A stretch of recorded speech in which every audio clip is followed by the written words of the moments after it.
Yeah. So I got a question off my uncle, and he saw a video that I made there 2 days ago about the UK, Ireland, uh, Italy, and the USA.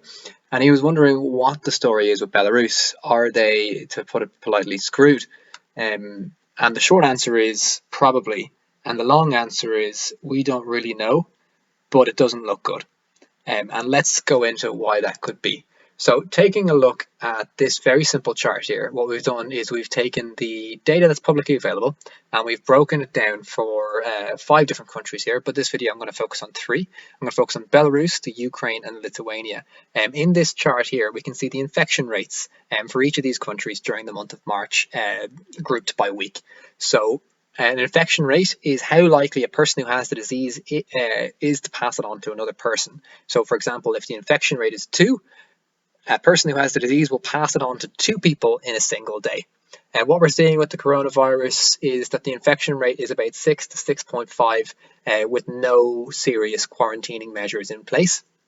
And then we're seeing that it can get down as low as 0.04, which is where it's trending towards for this week in Italy at the moment, with very strict quarantining. Of course, China are claiming that they've eradicated the community transmission of the disease. Personally, I don't believe that, but hey, we'll see where it goes. Let's take a look then at this particular chart. So at first glance, this looks like really good news for Belarus. We can see they're coming into the month with a very high transmission rate or infection rate, and it's decreasing as the month goes by, to a point that we could say is actually pretty decent, 0.11. To compare, that's close to where the Republic of Ireland is at the moment. Let's compare that to Italy, which had come into the month already with a form of quarantine in effect, and that just got stricter as the month went by. So they went from 0.22 as an infection rate at the beginning of the month to 0.06 in the last week of March, and now they're in this, as I said, in this month they're trending towards 0.04, which is a further reduction again. So Italy are like a model of how low you can go with a strict quarantine. Taking a look then at the Ukraine, so we can see that the Ukraine has gone from about 0.28, 0.3 upwards to 0.37, upwards again to 0.372, and then down. So the Ukraine are beginning to lower their infection rate, but time will tell how low it can get over the next few weeks. And the same story with Lithuania. Lithuania's infection rate is actually reduced quite significantly, quite fast. So that's very good news for Lithuania. So let's just take a look at why we need to make sure that we're gathering the right information and why countries are reporting their daily infection rates. So I'll start off by showing what a normal European country reports on. So you can access the data for coronavirus in almost every country in the world. They're reporting it in some form or another. Most Western countries are reporting it daily. They're reporting the number of cases, the number of deaths. They also report the number of recoveries. Some countries are reporting the suspected cases as well as the actual confirmed cases, which is all very good. There's different levels. Sources include the World Health Organization, Worldometer. You can also go to the individual countries' health service pages. For example, the HSE in Ireland or the NHS in the UK also report on it locally.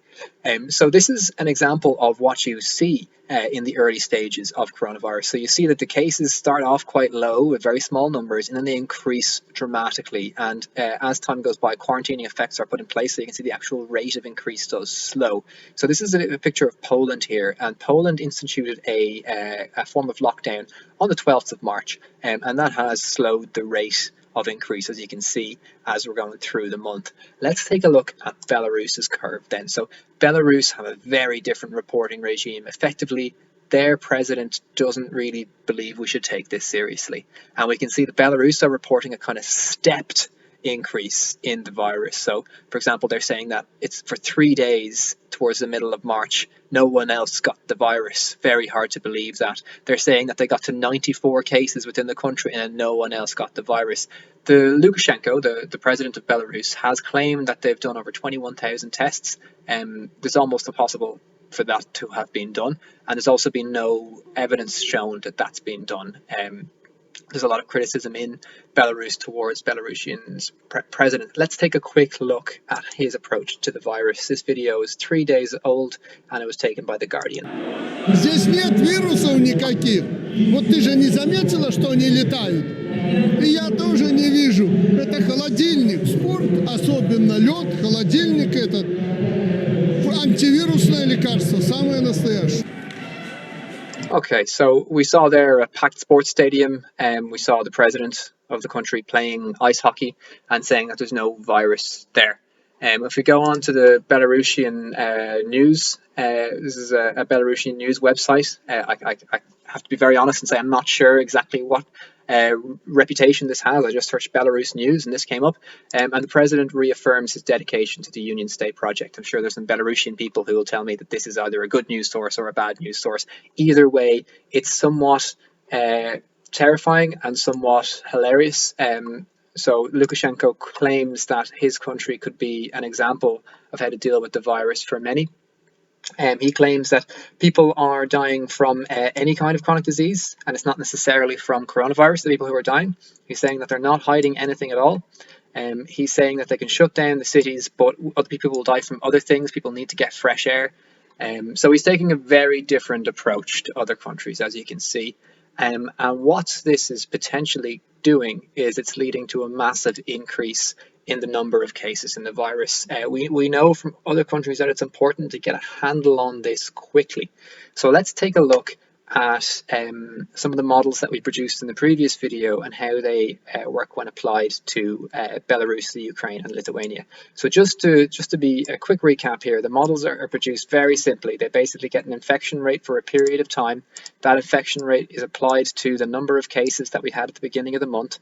That's then multiplied by the infection rate, and then we subtract out the people who either recover or die during those periods 2 weeks after the initial infection. So we have it measured about 2% of people are going to die and the rest will recover, and we're treating it that once a person recovers, they're unable to get the virus again. So looking at this for the UK, we can see that at the moment on the 29th of March, there's 1,400 reported deaths in the UK, and the model predicts on the 29th of March that we've got 1,356 deaths in the UK. So you can see the model that we've designed here is quite close to the reality.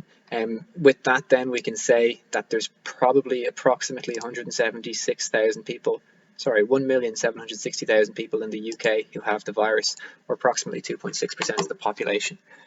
Very scary. That's the least conservative estimates. The conservative estimates put it at approximately 800 and, oh no, apologies there, wrong column. Let's go over here. Put it at approximately 220,000 or 22,000 infections, but we can see under this it predicts that only 17 will have died when we know that over 1,400 have died. So this overly optimistic model is not based on deaths data. So if you want to find out more about how the models work, you can download the data yourself. I'm going to put a link in the description there.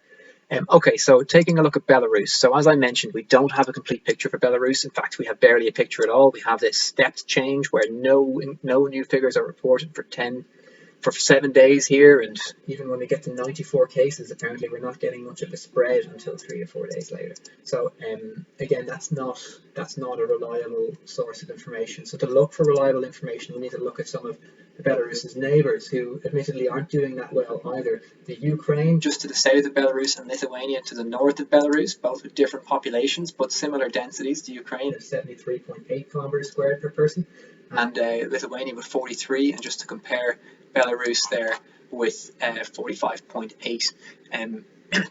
Belarus claiming they did 21,000 tests, Ukraine claiming they've done 15,000 tests, and Lithuania claiming that they've also done 15,000 tests. And I get that number wrong. I must have.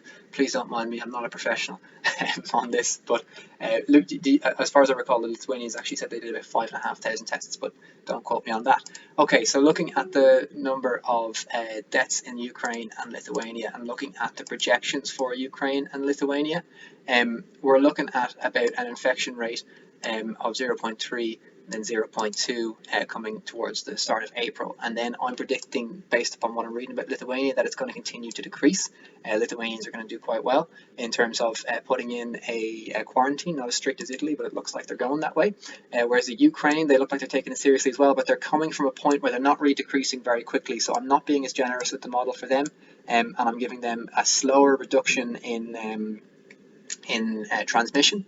Belarus, at the moment, their transmission rate is dreadful. They're showing no inclination to put a serious measure in place to reduce the infection. I am saying that towards the end of April, they're going to see a reduction in cases. That's because as more people are infected, there's less people to infect. So that's the only generosity I'm giving towards Belarus. So let's take a look at how they compare then in the time to 100% infection.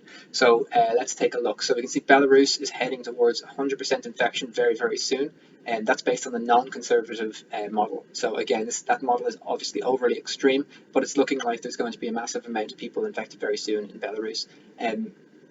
Then we're looking at the, and again, this is based on incomplete information. So you can basically just take this figure and ignore it because we don't have a clear picture. But what we can do, as I mentioned, is we can look at Lithuania and we can look at the Ukraine.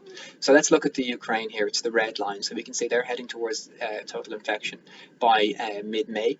And we can look at the UK, for example, on the current rate are heading towards total infection by early May. And then Italy, with its very strict quarantine, doesn't look like it's going to get there for quite a while. And Lithuania, again, with its pretty decent quarantine, is looking to stay away from there for a while. And let's see how that affects the number of new cases per day. So that's a crucial figure in the death rate. The death rate we found at 2% is only really applicable if the individual is being looked after by a functioning healthcare system. If the healthcare system does break down, death rates are likely to increase quite rapidly. So Belarus, again, new cases per day getting to over 10,000 per 100,000 head of population very, very soon, looking like we're almost already there. So again, we can't really put much confidence in that information because it's based on such an incomplete picture. But again, as I mentioned, we can look at countries that we do have a better picture of. Ukraine, again, we can see the Ukraine with basic measures in place is heading towards, by mid-May again, hitting that over 10,000 per 1 in 10, getting the virus per day. And then we're looking at the same story for Lithuania, as we saw in the previous chart, where Lithuania seemed to have a pretty good handle on things. The UK, not a particularly good picture either. So let's take a look at how a decent quarantining method could come into effect. So let's say next week Belarus was to put into effect basically what Italy are doing. So I'm giving Belarus basically the same levels of quarantining as what Italy have, and let's see how that affects their figures. So again, we can see the blue line is now Belarus, and we can see that they don't get to 100% infection at all. In fact, they stay pretty steady because remember, people get the disease and then 2 weeks later they either have passed away if they're among the unfortunate 2%, or they recover, which is quite good. We can see the number of new cases per day per 100,000, again, kept in a very steady amount here. So what are we taking from this? We're taking that if Belarus is to put a serious quarantining method in place, it's not too late to do so. They can make a major difference to the health outcomes of their people. We're saying that it's very important that we get an accurate picture of the amount of people who are infected in a country, because it makes it very difficult for us to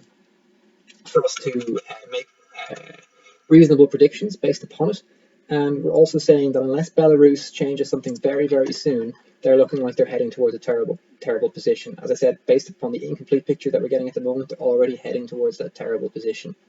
So that's all we have for today. If you have any more ideas of different countries you want to look at, or if you have another data set that you want me to do this kind of stuff on, send it on. It's a bit of crack, helps me with my study, and stay safe.